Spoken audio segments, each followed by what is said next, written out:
नमस्कार, मैं जया सिंह, सहायक अध्यापिका केश कुमारी राजकीय बालिका इंटर कॉलेज सुल्तानपुर। बच्चों, आप सभी का सामाजिक विज्ञान की इस कक्षा में स्वागत करती हूँ। बच्चों, आज हम कक्षा 9 में सामाजिक विज्ञान के अंतर्गत समकालीन भारत में दूसरा अध्याय पढ़ेंगे। आज का अध्याय है हमारा भारत का भौतिक स्वरूप। आज हम इस अध्याय का प्रथम भाग पढ़ेंगे। बच्चों, पिछले अध्याय भारत आकार और स्थिति में आपने भारत के भौगोलिक स्थिति और भारत का अन्य पड़ोसी देशों के साथ कैसा संबंध है उसके बारे में पढ़ा था। आज के इस अध्याय में भारत के भौतिक स्वरूप में हम जिन महत्वपूर्ण बिंदुओं की चर्चा करेंगे आपसे, आइए एक एक करके उसको देखते हैं। तो सबसे पहले हम परिचय यानी भारत के भौतिक स्वरूप से आपका परिचय कराएंगे। फिर मुख्य भौगोलिक वितरण यानी जो भारत का भौगोलिक वितरण हुआ है उसके अंतर्गत हम हिमालय पर्वत श्रृंखला, इसके अंतर्गत हम बृहद हिमालय, लघु हिमालय और शिवालिक पहाड़ियों के विषय में जानेंगे। और उत्तरी मैदान का निर्माण कैसे हुआ और उत्तरी मैदान को जो 4 भागों में बांटा गया है, जैसे भाबर, तराई, भांगर और खादर, इनके विषय में पढ़ेंगे। बच्चों, आइए भारत के भौतिक स्वरूप से हम आपका परिचय कराएंगे। तो सबसे पहले मैं आपको ये बताना चाहूंगी कि भारत विभिन्न स्थलाकृतियों वाला एक विशाल देश है। हमारे देश में हर प्रकार की भू आकृतियां पाई जाती हैं, जैसे पर्वत, मैदान, मरुस्थल, पठार तथा द्वीप समूह। द्वीप समूह में आपको अंडमान तथा निकोबार द्वीप समूह के विषय में आपने जरूर सुना होगा पिछली कक्षाओं में। बच्चों, भारत तीनों तरफ से पानी से घिरा हुआ है, इस कारण इसे प्रायद्वीपीय देश भी कहा जाता है। हमारे यहाँ तरह तरह की चट्टानें पाई जाती हैं, कुछ संगमरमर की तरह कठोर और कुछ सेलखड़ी की तरह मुलायम। सेलखड़ी से बच्चों टेल्कम पाउडर भी बनाया जाता है और ये ज्यादातर राजस्थान में पाया जाता है। इसके अलावा हमारे देश में जो जलवायु है उसमें भी भिन्नता है। उत्तर क्षेत्र में जब आप आएंगे तो वहां पर थोड़ी जलवायु नरम मिलेगी और जब आप दक्षिण में जाएंगे तो वहां की जलवायु गर्म मिलेगी। और अब हम मिट्टी के बारे में बात कर लें। मिट्टियां भी हर क्षेत्र में अलग अलग रंग की आप देखने को मिलेंगी। क्यों? क्योंकि जो विभिन्न प्रकार के शैलों से बनी हुई हैं, इसलिए उनके रंगों में भी विभिन्नता है। आइए बच्चों, अब हम इन विभिन्न भू आकृतियों के निर्माण के विषय में थोड़ी जानकारी आपको दे दें। तो सबसे पहले हम इन आकृतियों के विषय में हम प्लेट विवर्तनिकी का सिद्धांत पढ़ेंगे। ध्यान से देखिएगा, प्लेट विवर्तनिकी का सिद्धांत, जिसे हम थ्योरी ऑफ टेक्टोनिक्स कहेंगे। इसके अंतर्गत हम ये जानेंगे कि पृथ्वी की ऊपरी भूपर्पटी 7 बड़ी और कुछ छोटी प्लेटों से मिलकर बनी है। जो पृथ्वी का जो ऊपरी हिस्सा होता है उसे हम भूपर्पटी कहते हैं। जो पृथ्वी की जो ये प्लेट है, इनके अंदर हलचल होती है और इसी हलचल को इन प्लेटों की गति कहते हैं। देखिए, पृथ्वी के इन प्लेटों में गति होती है, जिसके कारण प्लेटों के अंदर एवं ऊपर की ओर स्थित महाद्वीपीय शैलों में दबाव उत्पन्न होता है। और जब दबाव उत्पन्न होता है तो क्या होता है? ज्वालामुखी, चाहे भूकंप, ये सारी गतिविधियां पृथ्वी के अंदर होने लगती है। देखिए, इस दबाव के कारण वलन, भ्रंशीकरण तथा ज्वालामुखी जैसी क्रियाएं सक्रिय होने लगती हैं। बच्चों, आपने देखा होगा कि जब भूकंप आता है तो कैसे कंपन होने लगता है। तो ये कंपन क्यों होता है? क्योंकि जो ये प्लेट होती हैं आपस में जब टकराती हैं तब कंपन की स्थिति उत्पन्न हो जाती है और वो हलचल या वो कंपन हम और आप आसानी से महसूस कर पाते हैं। बच्चों, आइए अब हम प्लेटों की गतियों को 3 वर्गों में विभाजित करके पढ़ेंगे। देखिए, सबसे पहले गति क्या है? अभिसारित परिसीमा। इसके अंतर्गत क्या होता है? जब प्लेटें एक दूसरे के पास आती हैं तब ये अभिसारित परिसीमा का निर्माण करती हैं। और ऐसे ही जब ये प्लेटें आपस में जुड़ती हैं तो इनका निर्माण होता है और ज्यादातर देखा जाए तो पर्वतों का निर्माण ऐसे ही होता है। फिर है दूसरा अपसारित परिसीमा। इसके अंतर्गत जब प्लेटें परस्पर भिन्न दिशा में एक दूसरे से दूर जाती हैं तो अपसारित परिसीमा का निर्माण करती हैं। और ज्वालामुखी का जो निर्माण होता है वो इसी के अंतर्गत ही होता है। तीसरा है आपका रूपांतर परिसीमा। इसके अंतर्गत आप देखिए, जब प्लेटें एक दूसरे के साथ क्षैतिज दिशा या समानांतर गति करती हैं तो रूपांतर परिसीमा का निर्माण करती हैं।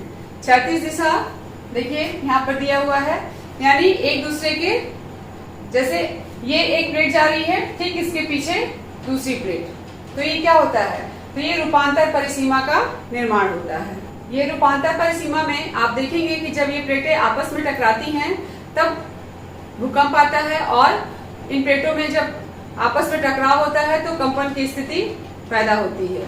बच्चों ये पिक्चर आप देखिए, और इस पिक्चर के माध्यम से आप अभिसारी, अपसारी और रूपांतर परिसीमा को समझेंगे। आप यहाँ पर देख रहे हैं कि प्लेट जो है कैसे एक दूसरे के आमने सामने ही है।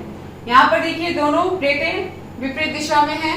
ये देखिए रूपांतर में ये एक दूसरे से समानांतर चल रही हैं। इस तरह से बच्चों आप जब देखेंगे कि जब ये सभी प्लेटें आपस में एक दूसरे के करीब आती हैं तो ये आपस में टकरा भी सकती हैं या फिसलकर एक प्लेट दूसरी प्लेट के नीचे भी जा सकती है। इस तरह से प्लेटों में गति के कारण ही महाद्वीपों का आकार तथा स्थिति में परिवर्तन हुआ है। भारत की वर्तमान स्थलाकृति का विकास भी इन्हीं प्लेटों की गतियों के कारण ही हुआ है। विश्व के अधिकांश ज्वालामुखी या जो भूकंप से संभावित क्षेत्र हैं वो सभी इन प्लेटों के नजदीक ही अवस्थित हैं। बच्चों अब हम भारत के भूभाग के विषय में बात करेंगे। जैसे कि आपने देखा कि भारत विभिन्न स्थलाकृतियों से बना हुआ है, तो यहाँ पर देखिए भारत का निर्माण विभिन्न भूगर्भीय कालों में हुआ है। वो कौन कौन से बातें हैं देखते हैं हम। जैसे प्लेटों में हो रही गतियां, जैसे अपक्षय, अपर्दन तथा निक्षेपण, की प्रक्रियाओं के कारण महाद्वीपों की स्थिति तथा आकार में परिवर्तन आया है और भारत की वर्तमान स्थलाकृति उच्चावच का विकास इसी प्रकार की गतियों से प्रभावित हुआ है। अब हम गोंडवाना भूमि के विषय में पढ़ेंगे। आपने गोंडवाना लैंड का नाम सुना होगा। आइए जानते हैं कि ये गोंडवाना लैंड क्या है। भारत का सबसे प्राचीन भूभाग अर्थात प्रायद्वीपीय भाग गोंडवाना भूमि का हिस्सा था। गोंडवाना भूभाग के विशाल क्षेत्रों में भारत सहित ऑस्ट्रेलिया, दक्षिण अफ्रीका, दक्षिण अमेरिका तथा अंटार्कटिका के क्षेत्र शामिल हैं। यह प्राचीन महाद्वीप पेंजिया का दक्षिणतम भाग है, जिसके उत्तर में अंगारा भूमि है। बच्चों पेंजिया एक विशाल एकीकृत महाद्वीप था जिसका अस्तित्व लगभग 250 मिलियन वर्ष पहले पेलियोजोइक और मीजोजोइक युग के दौरान था। और अंगार ये साइबेरियाई क्षेत्र था। साइबेरिया का नाम आप लोगों ने सुना होगा। इसे ही अंगारलैंड और अंगारीडा के नाम से जाना जाता था। आइए बच्चों अब हम हिमालय का निर्माण जानेंगे, यानी हिमालय का निर्माण कैसे हुआ। संवहनीय धाराओं ने भूभाग को अनेक टुकड़ों में विभाजित कर दिया था और भारत ऑस्ट्रेलिया की प्लेट गोंडवाना भूमि से अलग होने के बाद उत्तर दिशा की ओर प्रवाहित होने लगी थी। इस प्रवाह के कारण क्या हुआ था, जिसके कारण यह प्लेट अपने से अधिक विशाल यूरेशियन प्लेट से टकराई थी। फिर क्या हुआ, इस टकराव के कारण इन दोनों प्लेटों के बीच स्थित 33 भू अभिनीति की अवसादी चट्टानें वलित होकर हिमालय और पश्चिमी एशिया की पर्वतीय श्रृंखला के रूप में विकसित हुई। भूगर्भ वैज्ञानिक ये मानते हैं कि हिमालय पर्वत जो है एक अस्थिर भाग है। आप इस तरह से देख सकते हैं कि हिमालय का निर्माण इन अवस्थाओं से गुजरकर हुआ था। नेक्स्ट टॉपिक है उत्तरी मैदान का निर्माण। बच्चों हिमालय के निर्माण के बाद देखिए 33 सागर के हिमालय के रूप में ऊपर उठने तथा प्रायद्वीपीय पठार के उत्तरी किनारों के धंसने के कारण बहुत बड़ी द्रोणी का निर्माण हुआ। द्रोणी यानी बेसिन। और जब ये बेसिन का निर्माण हो गया तब ये उत्तर के पर्वतों तथा दक्षिण के प्रायद्वीपीय पठारों से बहने वाली नदियों के अवसादी निक्षेपों द्वारा भरती चली गई।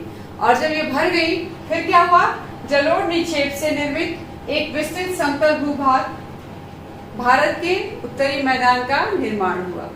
बच्चों ये एक महत्वपूर्ण प्रश्न है और आप इसको ध्यान से सुनेंगे कि उत्तरी मैदान का निर्माण कैसे हुआ।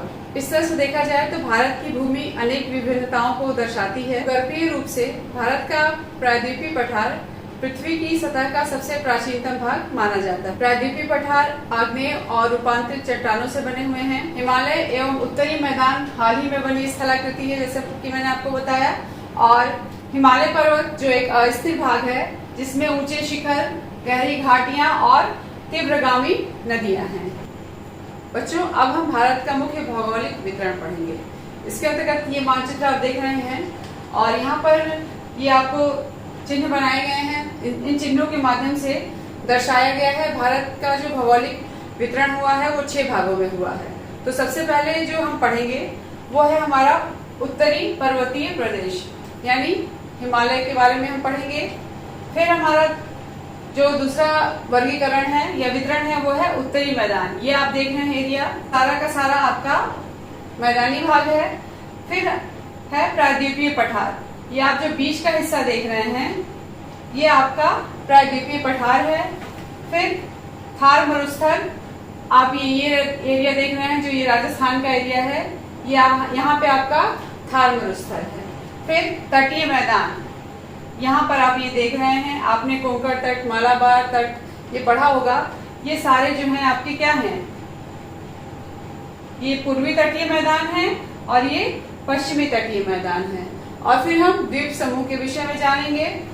द्वीप समूह में सबसे पहले हम अंडमान और निकोबार द्वीप समूह और लक्षद्वीप समूह के विषय में पढ़ेंगे। लेकिन आज की इस कक्षा में हम सिर्फ उत्तरी पर्वतीय प्रदेश और उत्तरी मैदान के विषय में जानेंगे। सबसे पहले हम भौगोलिक वितरण में हिमालय पर्वत श्रृंखला के विषय में जानें। आप ये चित्र देख रहे हैं हिमालय पर्वत की। बचपन से हम लोग हिमालय पर्वत के बारे में सुनते आए हैं और पिछली कक्षाओं में 6, 7, 8 में आपने भूगोल में पढ़ा है। तो आइए अब उसको हम थोड़ा विस्तार से आपको समझाते हैं। भारत के उत्तरी सीमा पर विस्तृत हिमालय भूगर्भीय रूप से युवा एवं बनावट के दृष्टिकोण से वलित पर्वत श्रृंखला है। आपने ये पढ़ा होगा वलित और रूपांतरित, इन सारे पर्वतों के बारे में आप जान रहे होंगे, पिछली कक्षाओं में पढ़ा है। हिमालय पर्वत का निर्माण यूरेशियाई यानी जो अंगारा और गोंडवाना प्लेट के टकराने से हुआ था। एक टेक्टोनिक सिद्धांत के अनुसार हिमालय की उत्पत्ति टेथिस सागर के दबाव से या टेथिस सागर में दबाव बनने से हुई थी, इसलिए टेथिस सागर को हिमालय का गर्भगृह भी कहा जाता है। हिमालय पर्वत भारत के उत्तर में पश्चिम से पूर्व दिशा में सिंधु तथा ब्रह्मपुत्र नदियों के बीच लगभग 2500 किलोमीटर दूर तक फैला हुआ है। हिमालय पर्वत श्रृंखला को 3 वर्गों में विभाजित किया गया है। देखिए, पहला है हमारा बृहद हिमालय या आंतरिक हिमालय श्रेणी। इसके अंतर्गत बच्चों आप ये देखेंगे कि यह सबसे अधिक सतत श्रृंखला है, जिसमें 6000 मीटर की औसत ऊंचाई वाले सर्वाधिक ऊंचे शिखर हैं। सबसे ऊंचा पर्वत शिखर माउंट एवरेस्ट, इसका नाम आप लोगों ने सुना ही होगा, भी इसमें शामिल है, जिसकी ऊंचाई 8848 मीटर है। ध्यान से आप इसको सुनेंगे और पढ़ेंगे, याद भी करेंगे, क्योंकि अक्सर परीक्षाओं में आपसे प्रश्न पूछा जाता है कि माउंट एवरेस्ट की ऊंचाई कितनी है। तो ध्यान दीजिएगा, 8848 मीटर। बच्चों, इसकी ऊंचाई 6000 मीटर है, तो ये वर्ष भर बर्फ से ढका ही रहता है। ये पर्वत श्रृंखलाएं पश्चिम पूर्व दिशा में सिंधु से लेकर ब्रह्मपुत्र तक फैली हुई हैं और इनकी लंबाई 2400 किलोमीटर है। हिमालय विश्व की सबसे ऊंची पर्वत श्रृंखला मानी जाती है। इसकी चौड़ाई कश्मीर में 400 किलोमीटर और अरुणाचल में 150 किलोमीटर है। देखा जाए तो पश्चिमी भाग की अपेक्षा पूर्वी भाग की ऊंचाई में अधिक विविधता पाई जाती है। ये बच्चों, अब हम हिमालय के कुछ ऊंचे शिखर पर्वतों के विषय में जान लेते हैं। देखिए, यहाँ पर एक चार्ट दिया गया है। एक तरफ शिखर, फिर देश और ये ऊंचाई दी गई है मीटर में। माउंट एवरेस्ट कहाँ पर है? नेपाल में, और इसकी ऊंचाई कितनी है? 8848 मीटर। फिर उसके बाद कंचनजंगा है, ये भारत में है और कंचनजंगा भारत की सबसे ऊंची चोटी मानी जाती है। इसकी ऊंचाई कितनी है? 8,598। फिर मकालू है, ये भी नेपाल में है, इसकी ऊंचाई 8,481 है। धौलागिरी ये भी नेपाल में है, जिसकी ऊंचाई 8,172 मीटर। फिर नंगा पर्वत ये भारत में है और इसकी ऊंचाई 8,126। अन्नपूर्णा ये भी नेपाल में है, इसकी ऊंचाई 8,078 मीटर है। फिर नंदा देवी ये भारत में है, इसकी ऊंचाई 7,817 मीटर। कामेट ये भी भारत में है, इसकी ऊंचाई 7,756 मीटर। नामचा बरुआ ये भी भारत की एक पर्वत श्रृंखला है, इसकी ऊंचाई है 7,756। फिर है गुरुला मंधाता, ये नेपाल में है और इसकी ऊंचाई 7,728 मीटर है। बच्चों, जैसा कि मैंने आपको बताया कि भारत में सबसे ऊंची हिमालय की चोटी कंचनजंगा है, ये सिक्किम और नेपाल के सीमा पर स्थित है। अब हम लघु हिमालय के विषय में जानेंगे। लघु हिमालय इन श्रृंखलाओं का निर्माण मुख्यतः अत्यधिक संपीड़ित तथा परिवर्तित शैलों से हुआ है। इनकी ऊंचाई 3700 मीटर से 4500 मीटर के बीच है और औसत चौड़ाई 50 किलोमीटर है। पीर पंजाल सबसे लंबी तथा सबसे महत्वपूर्ण श्रृंखला है। बच्चों, पीर पंजाल हिमाचल प्रदेश और जम्मू कश्मीर तथा जो पाक अधिकृत कश्मीर है उसमें स्थित है। आपने देखा कि इसके अलावा धौलाधार एवं महाभारत श्रृंखलाएं भी महत्वपूर्ण हैं। इसी श्रृंखला में कश्मीर की घाटी तथा हिमाचल के कांगड़ा एवं कुल्लू की घाटियां भी स्थित हैं। जो इसी पर्वतीय श्रेणी में डलहौजी, मसूरी, नैनीताल, दार्जिलिंग जैसे पर्वतीय क्षेत्र आते हैं और जो कश्मीर में गुलमर्ग, सोनमर्ग ये क्षेत्र जो है इन लघु हिमालय की श्रेणियों में आते हैं। नेक्स्ट, वाय हिमालय या शिवालिक श्रेणी। शिवालिक श्रेणी लघु हिमालय के दक्षिण में स्थित है और यह हिमालय का नया भाग है। देखा जाए तो यह हिमालय की सबसे कम ऊंचाई वाली पर्वत श्रृंखला है। आइए, हिमालय की सबसे बाहरी श्रृंखला को शिवालिक कहा जाता है। इसकी चौड़ाई 10 से 50 किलोमीटर तथा ऊंचाई 900 से 1100 मीटर के बीच में होती है। ये श्रृंखलाएं उत्तर में स्थित मुख्य हिमालय की श्रृंखला से नदियों द्वारा लाई गई असंपीड़ित अवसादों से बनी हैं। यह घाटियां बजरी तथा जलोढ़ की मोटी परत से ढकी हुई हैं और निम्न हिमाचल तथा शिवालिक पहाड़ियों के बीच में स्थित लंबोद घाटी को दून के नाम से जाना जाता है, जैसे देहरादून हो गया, कोटली दून एवं पाटली दून। शिवालिक को लघु हिमालय की घाटियों से अलग करने वाली घाटियों को पश्चिम में दून और पूर्व में द्वार, जैसे पश्चिम में दून यानी देहरादून, कोटली दून और पाटली दून, और द्वार यानी जो पूर्व में द्वार कहा गया यानी हरिद्वार कहा जाता है। इसमें सघन वन तथा कृषि योग्य भूमि पाई जाती है। सीढ़ीनुमा खेत तथा पशुपालन यहाँ के लोगों की आजीविका का साधन माना गया है। ये शिवालिक श्रेणी पंजाब और हिमाचल प्रदेश में अधिक चौड़ी है। पूरब में जाते जाते ये थोड़ी सक्रिय होती जा रही है। अब हम हिमालय पर्वत के प्रमुख दर्रे और उनसे संबंधित जो जानकारी है उसको देखते हैं। देखिए, ये 10 दर्रे हैं और एक कॉलम आपका प्रमुख दर्रा, दूसरा संबंधित राज्य और तीसरा है संबंधित स्थान को जोड़ने का कार्य। तो सबसे पहले हम जोजिला दर्रा के विषय में जानेंगे। ये कहाँ पर स्थित है? जम्मू कश्मीर में। और ये कहाँ से कहाँ तक जाता है? श्रीनगर से लेह को। दूसरा है आपका बनिहाल दर्रा, ये भी जम्मू कश्मीर में है और ये कश्मीर से जम्मू को। फिर है शिवकिला दर्रा, ये हिमाचल प्रदेश में है, ये तिब्बत से शिमला को। फिर चौथा है आपका बारालाचा दर्रा, ये हिमाचल प्रदेश में है और ये लेह से मनाली को, मनाली हिमाचल प्रदेश में। फिर रोहतांग दर्रा, ये भी हिमाचल प्रदेश में है, ये लाहौर एवं स्पीति घाटियों के बीच स्थित है। फिर है माना दर्रा, ये उत्तराखंड में है और ये मानसरोवर से उत्तराखंड को जोड़ता है। फिर नीति दर्रा, ये भी उत्तराखंड में है और ये कैलाश से उत्तराखंड को जोड़ता है। फिर है नाथूला दर्रा, ये सिक्किम में है, ये चुंबी घाटी से दार्जिलिंग को जोड़ता है। बच्चों, इसमें कुछ दर्रे ऐसे हैं जो बहुत ही महत्वपूर्ण हैं और अक्सर परीक्षाओं में पूछे जाते हैं, इसलिए आप इन्हें ध्यान से सुनेंगे। फिर है जेलेप्पा दर्रा, ये सिक्किम में है, ये चुंबी घाटी से दार्जिलिंग को जोड़ता है। फिर है बोमडिला दर्रा, ये अरुणाचल प्रदेश में है, ये तिब्बत से अरुणाचल प्रदेश को जोड़ता है। इस तरह बच्चों ये 10 दर्रों के विषय में मैंने आपको बताया, आप इन्हें ध्यान से देखेंगे और इस चार्ट के माध्यम से आप इन सभी दर्रों को याद करने की कोशिश करेंगे। अब हम हिमालय के क्षेत्रीय विभाजन को पढ़ेंगे और ये जो विभाजन हुआ है बच्चों, ये नदी घाटियों के सीमाओं के आधार पर किया गया है। तो सबसे पहले देखिए पंजाब, कुमायूं एवं असम हिमालय। असम हिमालय, अभी तक आप लोगों ने असम एक राज्य के रूप में सुना था, अब हिमालय का नाम असम। आइए देखते हैं क्या है ये। सतलज एवं सिंधु नदी के बीच स्थित हिमालय को पंजाब हिमालय कहा जाता है, लेकिन पश्चिम से पूरब तक इसे कश्मीर तथा हिमाचल हिमालय के नाम से भी जाना जाता है। यहाँ पर आपने देखा सतलज एवं सिंधु नदी, और यहाँ पर आप क्या देख रहे हैं कि पश्चिम से पूर्व तक इसे कश्मीर तथा हिमाचल हिमालय के नाम से जाना गया। फिर है सतलज तथा काली नदियों के बीच स्थित हिमालय को कुमायूं हिमालय कहा जाता है। फिर काली तथा तिस्ता नदियों नेपाल हिमालय का एवं तिस्ता तथा दिहांग नदियां असम हिमालय का सीमांकन करती हैं।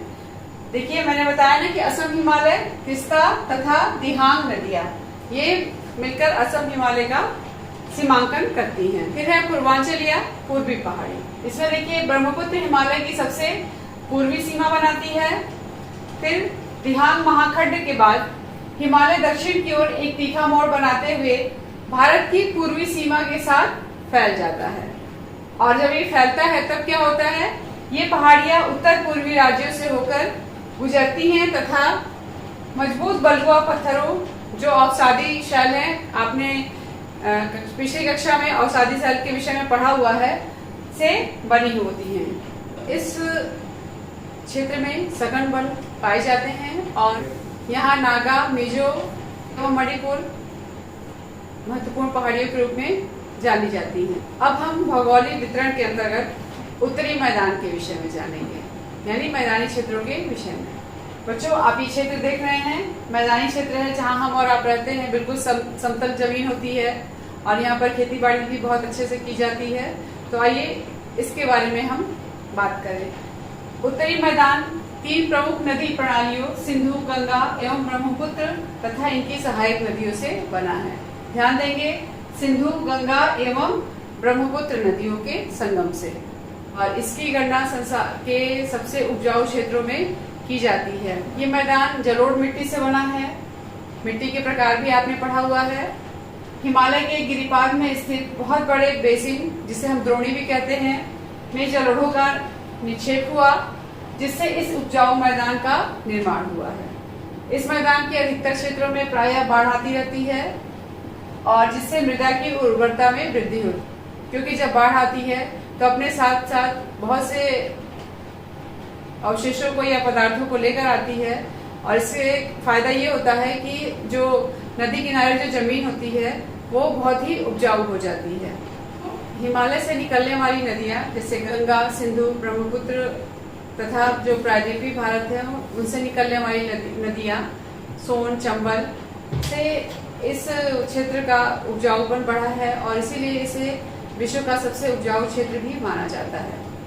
उत्तरी पर्वत से आने वाली नदियां निक्षेपण कार्य में लगी रहती हैं और इन नदियों के निचले भागों में ढाल कम होने के कारण नदी की गति कम हो जाती है। समतल क्षेत्र होता है तो स्वाभाविक है कि गति कम हो जाएगी, जिसके कारण नदी द्वीपों का निर्माण होता है। ये नदियां अपने निचले भाग में गाद्र एकत्र हो जाने के कारण बहुत सी धाराओं में बढ़ जाती हैं, जिसे भी तरिकाएं कहा जाता है। ये मैदान मुख्य रूप से राजस्थान, उत्तर प्रदेश, पंजाब, हरियाणा, दिल्ली, बिहार, पश्चिम बंगाल तथा असम राज्यों तक फैला हुआ है। बच्चों, उत्तरी मैदान को 3 उपवर्गों में विभाजित किया गया है। तो देखते हैं, सबसे पहले हम पंजाब का मैदान। पंजाब का मैदान क्या है? ये सिंधु तथा इसकी सहायक नदियों के द्वारा बनाए गए मैदान का बहुत बड़ा भाग है और ये पाकिस्तान में स्थित है। फिर है गंगा का मैदान। इसका विस्तार घग्गर तथा तीस्ता नदियों के बीच है। ये उत्तरी भारत के राज्यों जैसे हरियाणा, दिल्ली, उत्तर प्रदेश, बिहार, झारखंड के कुछ भाग तथा पश्चिमी बंगाल में फैला हुआ है। फिर है ब्रह्मपुत्र का मैदान। ये मैदान गंगा के मैदान के पश्चिम विशेषकर असम में स्थित है। आप सभी ब्रह्मपुत्र नदी के विषय में जान रहे हैं और ये जो मैदानी भाग है ब्रह्मपुत्र का, ये असम राज्य में स्थित है। अब हम उत्तरी मैदान को भौगोलिक आधार पर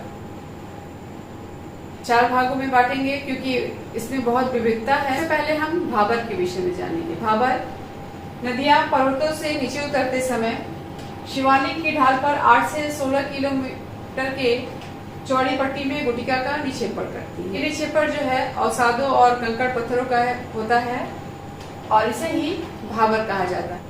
ये मैदान शिवालिक पहाड़ी के गिरिपादों में स्थित है। इसे शिवालिक का जलोढ़ पंख भी कहा जाता है। प्रदेश से जो बहने वाली नदियां हैं वो प्रायः विलुप्त हो जाती हैं क्योंकि ज्यादातर कंकड़ पत्थर होते हैं, जिसके कारण नीचे बहती हुई नदियां हमें दिखाई नहीं देती हैं। अब हम तराई क्षेत्र के विषय में बात करेंगे। तराई क्षेत्र देखिए, भाबर के दक्षिण में नदियां नम एवं दलदली क्षेत्र का निर्माण करती हैं जिसे तराई कहते हैं। ये वन्य प्राणियों से भरा घने जंगलों वाला क्षेत्र था और जो दुधवा राष्ट्रीय पार्क इसी क्षेत्र के अंतर्गत आता है। बंटवारे के बाद पाकिस्तान से आए शरणार्थियों को कृषि योग्य भूमि उपलब्ध कराने के लिए इस जंगल को काटा जा चुका है, यानी उन्हें शरण देने के लिए, स्थान देने के लिए यहाँ पर जो जंगल थे उनको काट दिया गया है। तीसरा है हमारा भांगर। अभी तक आप लोगों ने भाबर और तराई के विषय में जाना, अब हम भांगर के विषय में।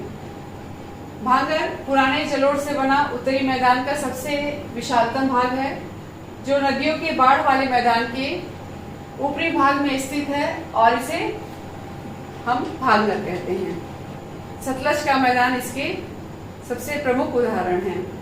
इस प्रदेश में बाढ़ का पानी संभवतः नहीं पहुंच पाता है। अगला पॉइंट है हमारा खादर। खादर क्या है देखिए, बाढ़ वाले मैदानों के नए तथा युवा निक्षेपों को खादर कहा जाता है। ये जो क्षेत्र है ये काफी नीचा है और प्रत्येक वर्ष यहाँ पर नदियों का पानी पहुंच जाता है, जिस कारण ये क्षेत्र जो है हमेशा उपजाऊ बना रहता है। देखिए, इनका प्रत्येक वर्ष पुनर्निर्माण होता है, इसलिए यह उपजाऊ होते हैं तथा गहन खेती के लिए आदर्श होते हैं। उत्तर प्रदेश और इससे सटे जो राज्य हैं जैसे बिहार हो गया, पश्चिम बंगाल हो गया, इनमें ये निम्न भाग को खादर कहते हैं। गंगा ब्रह्मपुत्र का जो डेल्टाई प्रदेश है वो भी खादर क्षेत्र के अंतर्गत ही आता है। बच्चों, आज इस अध्याय के भाग 1 में आपने हिमालय का निर्माण कैसे हुआ और उत्तरी मैदान के विषय में जाना। मैं उम्मीद करती हूँ कि आपको भली बात समझ में आया होगा। मैं कुछ अभ्यास प्रश्न दे रही हूँ जिन्हें आप अपने नोटबुक में करेंगे। आइए देखते हैं। पहला प्रश्न है आपका, विश्व की सबसे ऊंची चोटी एवरेस्ट हिमालय की किस श्रेणी में स्थित है? दूसरा प्रश्न है, तीस्ता तथा दिहांग नदियों के मध्य स्थित हिमालय के भाग का क्या नाम है? तीसरा है, गोंडवाना भूमि से आप क्या समझते हैं? चौथा प्रश्न है आपका, भूगर्भीय प्लेटों की गतियों के सिद्धांत को स्पष्ट कीजिए। फिर है, प्राकृतिक विविधता के आधार पर भारत के उत्तरी मैदान को कितने वर्गों में विभाजित किया गया है? बच्चों, आप इन सभी प्रश्नों को ध्यान से देखकर अपने नोटबुक में करते जाएंगे। धन्यवाद।